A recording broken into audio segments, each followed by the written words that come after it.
And now it's history time with Cecil County's own historian, Mike Dixon. Welcome, Mike. Thanks for having me, Rob. Oh, it's always a pleasure. And we were talking earlier about Labor Day and the origins of Labor Day, and you knew all about that. And we'll have to talk about that some other time. You want to talk about murder and stuff like that tonight, right? Well, shall we? Yes. That sounds good to me. Well, you know, Rob, there's a program coming up here at the library system this fall. It starts with Maryland Humanities. Maryland Humanities has this program called One Maryland, One Book, and across the state, everybody reads the same book. Now this year they're reading a title called Bloodsworth, the story of the first death row inmate that was exonerated by DNA. So they'll read that, there'll be discussions, but my involvement is that on September 18th, they've asked that I do a little talk on how we investigated old crimes before we had modern science and forensics and DNA. So we'll do that on September 18th at 7 p.m. at the Perryville Library. Perryville Branch. Perryville Branch, Right. and it's called Cold Cases, Cecil County. Wow. Sounds kind of chilling. Well, This Bloodsworth guy. Yeah. Kirk Bloodsworth, right? Yep. He was convicted before DNA evidence. Right, yeah, it was a result of a young girl that was murdered in 1984. He always said he was innocent, went before trial, he was convicted. And 1984, of course, we didn't have DNA. DNA comes along, he's now a free man. And what I'll talk about with this, though, is how in Cecil County we investigated crimes in days before there was any modern idea of professionalization, no idea of crime scene science or anything like that. The magnifying glass. Sherlock Holmes. Yeah, exactly.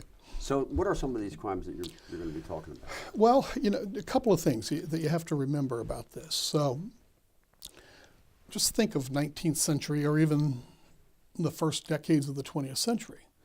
There was a sheriff in Elkton. There was a deputy or two. And then you had county constables all around the county. They were probably farmers, postmasters, merchants, clerks, but they weren't full-time policemen. And then that was it. There were no state police. Most of the time it would be a barroom fight, serve a warrant, evict somebody from a house. But every once in a while, for instance, outside of Rising Sun, on a cold April night in 1891, in the early morning hours, under a deep darkness, someone broke into a house right across from Spready Oak, the little restaurant there. As the family was slumbering peacefully, somebody broke in the house. The wife woke up Rob. The family's name, the husband's name was J. Granville Richards.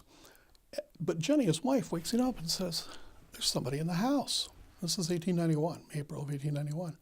He reaches for a gun, and as he sets up, she's setting up, there's somebody in the room.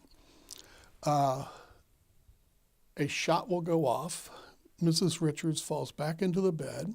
Mr. Richards goes out into the hallway to see what's going on. There's a full family in the house, children, in-laws, and things like that. He thought one of the sons was coming out of the bedroom. He gets in a tussle with some unknown person. There's no light, no electricity. Right. At best, you get some flickering lantern or a kerosene lamp. They tumble down to the steps. He's shot, and the burglars, in the meantime, the entire household's awake. The young boys, their teenagers, come out. He yells for them to go get help from the neighbors. Well, that's down the road in rural Cecil County in the 1890s. Sure. They'll summons help, and they'll also get a doctor there. She will never regain consciousness. And today she's buried at West Nottingham Presbyterian Cemetery. The call for the for the criminal justice system, law enforcement, the sheriff will arrive from Elkton. Well, think of Elkton in 1891. Horseback, or catch the trains and make your way down to Perryville, up through Port Deposit into Rising Sun. Right? It was dawn the next day before the sheriff arrived there. They will immediately set out to find the perpetrators. And I will tell you, 127 years later, whoever did it went to their grave, never have been convicted, never having justice served for that murder. So we'll talk about that in a little more detail. And other cold cases as Okay. well. Well, there are plenty, and we'll talk about, and we'll actually talk about how, for instance, like how law enforcement begins to professionalize. But here's a well-known one in the annals of crime in Cecil County. On August 18th, 1904, Judge Constable, judge in the circuit court, decided to go for his afternoon stroll, evening stroll out at Fair Hill. And there he was waylaid by a highwayman, a perpetrator, a wayward type, and they robbed him and shot him. A neighbor nearby will hear the shot. It's out at Far Creek going up the hill there. And he comes, an elderly man, well, not so elderly, but a gentleman comes to his aid. And before the judge succumbs, he says, who did this to you? He says, I don't know. It was a young white guy. Well, this gentleman happened to be an African American. The police will show up on the scene. They can't find a primary suspect, so the African American gentleman's incarcerated and is going to be charged for committing the crime. Well, it looks like he's going to go before the grand jury and stand trial in the circuit court.